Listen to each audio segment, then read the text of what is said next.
നമസ്കാരം. ഇത് മണവാളൻ. ഇട്ടുമൂടാനുള്ള കാശുണ്ടാക്കി ദുബായിൽ നിന്ന് നാട്ടിലേക്ക് വന്ന മണവാളൻ. അയാൾ ആ കാശ് ഒരു പടക്കക്കടയിൽ കടമായി ഇൻവെസ്റ്റ് ചെയ്യുകയാണ്. ഒരു സുപ്രഭാതത്തിൽ ആ പടക്കക്കട കത്തിപ്പോയി.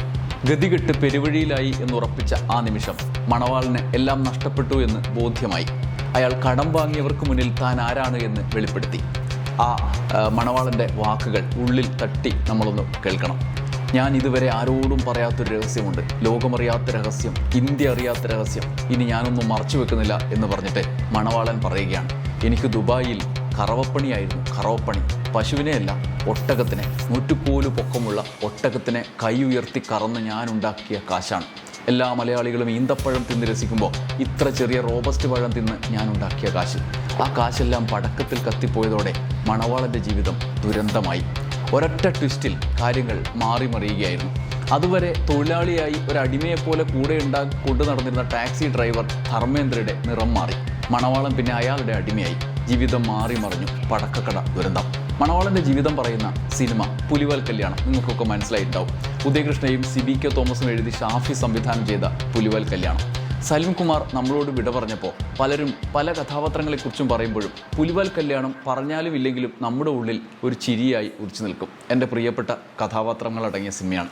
മുമ്പൊരിക്കൽ അതേ സിനിമയിലെ നായകൻ ജയസൂര്യ പറഞ്ഞിരുന്നു, ആ സിനിമയിലെ യഥാർത്ഥ നായകൻ ഞാനല്ല, മണവാളനാണ്, സലിം കുമാറാണ് എന്ന്. ഒന്നാലോചിച്ചാൽ അതാണ് ശരിയും. ഞാൻ ഏറ്റവും കൂടുതൽ തവണ കണ്ടിട്ടുള്ള സിനിമ എന്നുള്ള നിലയിൽ പുലിവാൽ കല്യാണത്തിലെ സലിം കുമാറാണ് നമ്മുടെ മുമ്പിൽ ഉള്ളത്. അത് മണവാളൻ്റെയും ധർമ്മേന്ദ്രയുടെയും പ്രകടനം കാണാൻ കൂടിയാണ് സിനിമ ആവർത്തിച്ച് കാണുന്നത്.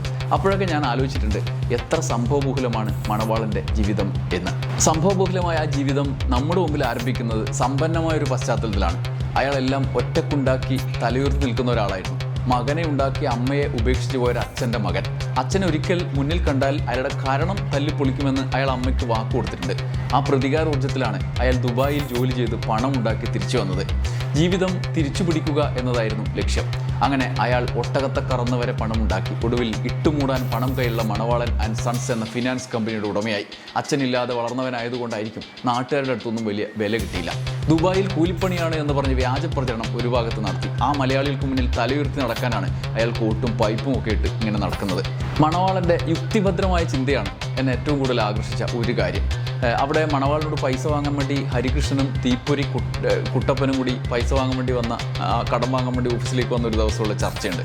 ആ ചർച്ചയ്ക്കിടയിൽ തൻ്റെ കയ്യിൽ ഇഷ്ടം പോലെ പണമുണ്ട് എന്ന് സ്ഥാപിക്കാൻ മണവാളൻ ദുബായ് അനുഭവം പറയുന്നുണ്ട്. അവിടെ ഷെയ്ഖ് അബ്ദുള്ളയുടെ എല്ലാമാണ് ഞാൻ, അങ്ങ് ദുബായിൽ ഈ അബ്ദുള്ളയുടെ ഇടം കൈയാണ് ഞാൻ എന്ന് പറയുന്നുണ്ട്. അപ്പോൾ തീപ്പൊരി കുട്ടപ്പൻ ചോദിക്കും, അപ്പോൾ വലം കൈ എന്നല്ലേ നമ്മളൊക്കെ സാധാരണ പറയാറ്, ഇതെന്താ ഇടം കൈ? അപ്പോൾ മൂപ്പര് പറയും, അങ്ങ് ദുബായിലെല്ലാം ഇടത്തോട്ടാണല്ലോ എന്ന്. സാധാരണ പെട്ടെന്ന് നമുക്കൊരു താർക്കിക വർത്തമാനം തോന്നിയേക്കും. പക്ഷേ അത് നമ്മളെ വല്ലാതെ ചിരിപ്പിക്കുന്ന വേറൊരു തലമുണ്ട്, അതിൻ്റെ ശാസ്ത്രീയ വസ്തുതയുണ്ട്. അത് ആലോചിച്ച് കഴിഞ്ഞാൽ ആ ചിരിയുടെ നമ്മുടെ ശക്തി കൂടും. എന്താണത്? അറബി ഭാഷ ഇടത്തോട്ടാണ് എഴുതുക, നോട്ട് ബുക്ക് അവിടെ ഇടത്തോട്ടാണ് തുറക്കുക, അവിടുത്തെ ദുബായിലെ വാഹനം ഓടിക്കുന്നത് ഇടതുഭാഗത്തിരുന്നാണ്, റോഡ് നിയമങ്ങൾ ഭൂരിഭാഗവും ഇടതുഭാഗം ചേർന്നാണ്, എന്തിന് U-ടേൺ പോലും ലെഫ്റ്റാണ് എടുക്കുക. ദൈനംദിന ജീവിതത്തിലെ കാര്യങ്ങൾ, വീടിൻ്റെ താക്കോല് ഒക്കെ, ഡോറിൻ്റെ കാര്യങ്ങളൊക്കെ അറബികൾക്ക് പൊതുവെ ഇടത്തോട്ടാണ്. നമ്മൾ വലുതായി ഉപയോഗിക്കുന്നതെല്ലാം അവർക്ക് ഇടതാണ്. അപ്പോൾ പിന്നെ ആ കോമഡിയുടെ പവർ നമുക്ക് മനസ്സിലാവും. അങ്ങനെയാണ് മണവാളൻ. ഒടുക്കം എല്ലാം പൊട്ടി പാളീസായി. മുംബൈയിൽ പെരുവഴിയിലായി. ജീവിതം തിരിച്ചു പിടിക്കാൻ, കടം മടക്കി വാങ്ങാൻ അയാൾ കേരളത്തിലേക്ക് മടങ്ങി വരികയാണ്. അന്ന് കൊടുത്ത ആ കടം തിരിച്ചു വാങ്ങാൻ മണവാളുടെ ജീവിതത്തിലെ 2ാം ഘട്ടം അവിടെ ആരംഭിക്കുകയാണ്. മുംബൈയിൽ നിന്ന് മണവാളൻ ഹരീഷിനെ ഫോണിൽ വിളിച്ച് കാര്യം പറഞ്ഞു. ആ ഷെയ്ഖ് അബ്ദുള്ള തെണ്ടി എന്നെ കുടുക്കി ജയിലിൽ കടത്താൻ വേണ്ടിയിട്ട് നീക്കായിരുന്നു. ഭാഗ്യത്തിന് മുംബൈയിലെത്തിയപ്പോൾ അറിഞ്ഞു, എല്ലാം പോയടാ, ദുബായിലുള്ളതും നാട്ടിലുള്ളതും ഉടുതുനിക്ക് മറുതുടിയില്ലാതെ ഞാൻ മുംബൈ തെരുവുകളിൽ തേരാപ്പാര നടക്കുകയാണ്. കള്ളവണ്ടി കയറാനുള്ള കാശ് പോലും എൻ്റെ കയ്യിലില്ല, അതുകൊണ്ട് ഞാൻ മുംബൈയിൽ നിന്ന് ടാക്സി പിടിച്ച് വരികയാണ് എന്ന് പറയുകയാണ്. അയാൾ അങ്ങനെ മുംബൈയിൽ നിന്ന് കൊച്ചിയിലേക്ക് ധർമ്മേന്ദ്രയുടെ ടാക്സി പിടിച്ചിട്ട് വരികയാണ്. കാരണം കള്ളവണ്ടി കയറാൻ പോലും പൈസയില്ല. ഒടുവിൽ ദൈവത്തിൻ്റെ സ്വന്തം നാട്ടിൽ കൊച്ചിയിൽ ലാൻഡ് ചെയ്യാണ്. കാറെത്തുമ്പോൾ മാലിന്യ വണ്ടിയുടെ മണം ശ്വസിച്ച് ഉറക്കത്തിൽ നിന്ന് ഉണർന്ന് അയാൾ പറയും, കൊച്ചിയെത്തി എന്ന് പറയും. ഇന്നിപ്പോൾ മാലിന്യ മണം വരുമ്പോൾ ഏത് മലയാളിയും അറിയാതെ പറയുന്ന ഡയലോഗായി അത് മാറി. കൊച്ചിയിലെത്തി എന്നത് മാറ്റിയും മറിച്ചും ഒക്കെ പറയും. എന്തായാലും മണവാളൻ എത്തിയത് സംഭവബഹുലമായ അന്തരീക്ഷത്തിലേക്കായിരുന്നു. കയ്യിൽ 5ൻ്റെ പൈസയില്ലാതെ കൊടുത്ത കടം തിരിച്ചു കിട്ടുമെന്ന ഒരൊറ്റ പ്രതീക്ഷയിൽ മുംബൈയിൽ നിന്ന് കാറ് പിടിച്ച് കൊച്ചിയിലെത്തിയ മണവാളൻ പിന്നീട് വലിയ ദുരന്തങ്ങളിലേക്ക് അകപ്പെടുകയാണ്. ആദ്യം തന്നെ ഉരുണ്ടുപോയ ടയർ തൻ്റെ കാറിൻ്റേതാണെന്ന് പറഞ്ഞ് ഓടിപ്പോയ ധർമ്മേന്ദ്ര ഉണ്ടാക്കിയ പുകിൽ, അത് കഴിഞ്ഞ് കുളത്തിൽ ചാടിയ ഹരികൃഷ്ണനെ തപ്പാൻ ഫയർഫോഴ്സിനെ വിളിച്ചകപ്പെട്ട കുരുക്ക്, അവസാനം ആ കുളത്തിൽ നിന്ന് അസ്ഥികൂടം വരെ കണ്ടെത്തിയിട്ടും ഹരിയെ കിട്ടിയില്ല. ഹരി മരിക്കാതെ തിരിച്ചു വന്നപ്പോൾ ഒരിക്കലും മറക്കാത്തൊരു നന്ദി പറച്ചിൽ ഫയർഫോഴ്സിന് പറഞ്ഞു. നന്ദി പറയും മുമ്പ് ഫയർഫോഴ്സുകാർ പിടിച്ച് മുഴുവൻ ചെലവും പോലും ഈടാക്കിച്ചു. ഒടുവിൽ ഹരിയെ കണ്ടെത്തി അയാളുടെ വീട്ടിൽ താമസിച്ചു.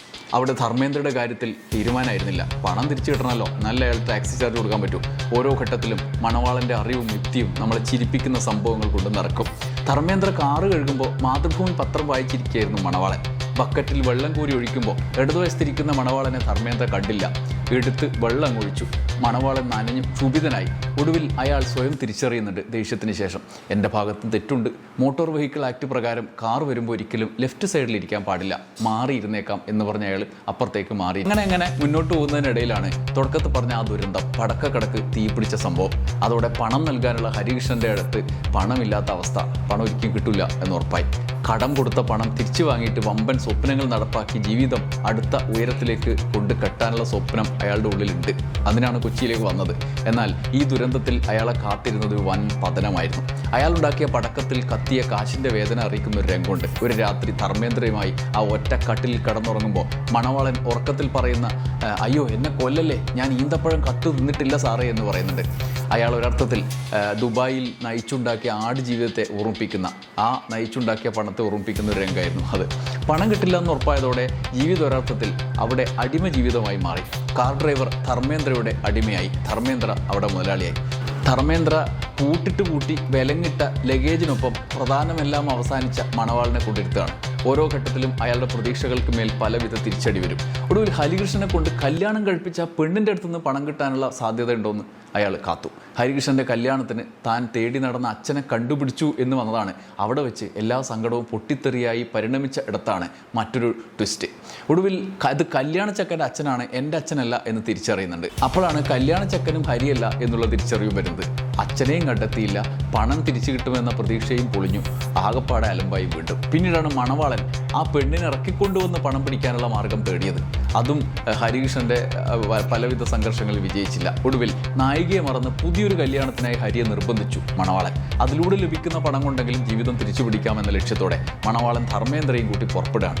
എന്നാൽ തൻ്റെ നേരായ ചിന്തയിൽ ഒതുങ്ങുന്ന കാര്യങ്ങളല്ല അവിടെ നടക്കുന്നത് എന്ന് അയാൾ തിരിച്ചറിഞ്ഞു. സകല പ്ലാനും പൊളിഞ്ഞ് പാളിസായി. ഒടുവിൽ ഹരിക്ക് വേണ്ടി കണ്ട പെണ്ണിനെയും വിവാഹം ചെയ്ത് കല്യാണത്തിലൂടെ സ്വയം സമ്പന്നനായി എന്ന മിഥ്യാധാരണയിൽ അയാൾ ആഹ്ലാദിക്കുകയാണ് ആ റെയിൽവേ സ്റ്റേഷനിൽ. അവിടെ പുലിവാൽ കല്യാണം അവസാനിക്കുന്നു. ഹരിയുടെ ജീവിതം സേഫായി, ബാക്കി എല്ലാവരും രക്ഷപ്പെട്ടു. എന്നാൽ പുതിയ പങ്കാളി ഒരു ഭാഗത്തും ധർമ്മേന്ദ്ര എന്ന ടാക്സി ഡ്രൈവറുടെ കടം മറുഭാഗത്തുമായി. അവിടെ ബാധ്യതകളുമായി പുതിയ ജീവിതത്തിൽ മണവാളൻ എങ്ങനെ മുന്നോട്ട് പോകും? വീണ്ടും പതനത്തിലേക്ക് യാത്ര ചെയ്യേണ്ടി വരുമോ? എന്തായാലും ഹരികൃഷ്ണൻ കടം തിരിച്ചു കൊടുക്കുമെന്ന പ്രതീക്ഷ അവിടെ ബാക്കിയാവുന്നുണ്ട്. മണവാളനും നീലാംബരിയും പുതിയ ജീവിതം ആരംഭിക്കുമ്പോൾ പൂർത്തിയായില്ല എങ്കിലും മനസ്സമാധാനത്തോടെ കണ്ട് അവസാനിപ്പിക്കാവുന്ന സിനിമയായി പുലിവാൽ കല്യാണം നിൽക്കുന്നു. അതാണ് പുലിവാൽ കല്യാണത്തിൻ്റെ അനുഭവം. മറ്റൊരു കഥാപാത്രവും സിനിമയുമായി അടുത്ത വീഡിയോയിൽ ഇവിടെ ഇതേ ബാൽക്കണി NH വരാം. നന്ദി, നമസ്കാരം.